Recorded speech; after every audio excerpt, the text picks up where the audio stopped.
My name is Dr. Hartman. As you know, I am from Westwood-Mansfield Pediatrics, and this is educational material strictly meant for Westwood-Mansfield pediatric patients, and the opinions that we give here may be different than your own pediatrician, so you should consult your pediatrician for any information in regards to this. Today we're going to be talking about a virus called Fifth disease, one that is a very, very common virus. And you'll see on the screen right now pictures of children with this particular rash that the virus causes. Number one, this is a benign rash to the vast majority of children. It is caused by a virus called parvovirus-B19. And believe it or not, it is a harbinger of spring. In other words, when the cardinals come out and children have Fifth disease, we know that we're now into the spring. Fifth disease can occur in other times of the year, but is far less common.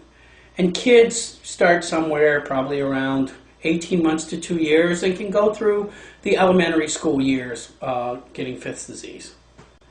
But what is it? Well, as you can see on the screen here, it is a rash that initially looks like somebody put a lot of rouge on their cheeks or they have been slapped in the cheeks.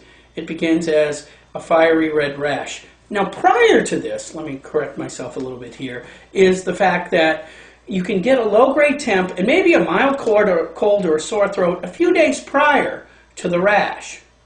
Then the rash will come out on the face, and eventually then it will develop into a fine lacy rash all over the arms, as you can see in this other part. This rash can remain around for as long as 6 weeks, and that's crucial because many parents don't realize that the rash can last that long. There's no treatment for it. It will eventually go away. But when your child is heated up from running, from taking a hot bath, or being under covers, they can turn red like a lobster with this.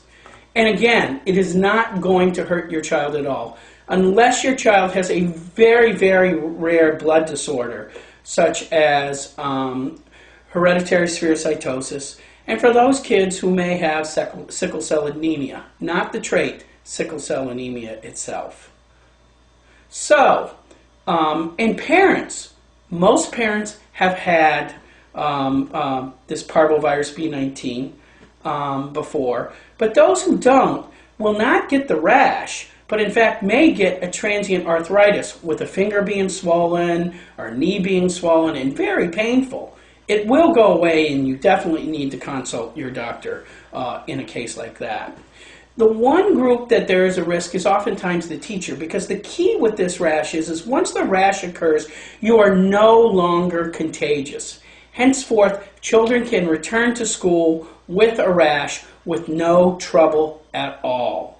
However, in the phase when they may have the cold, they are contagious, and a low-grade temperature, they are contagious, and the teachers are a little bit more at risk. So you really need to inform the teachers if they're pregnant.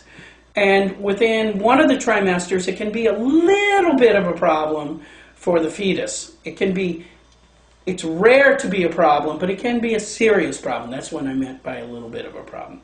But in general, this is a completely benign rash, can last 6 weeks, even sometimes 12 weeks. Your child can turn fiery red like a lobster with it, and it's not a rash of major concerns. Occasionally, strep can mimic it. So if you see your child with a flushed face and their throat is really, really sore and it hurts to swallow, and their temp is not low grade, but like 101.5 to 103, then you know that you're probably not dealing with Fifth disease, and you should give us a call. So as we always say at Westwood-Mansfield Pediatrics, thank you for listening, proactive in your child's care, and empowering families for over 50 years. Thank you very much, and have a good day.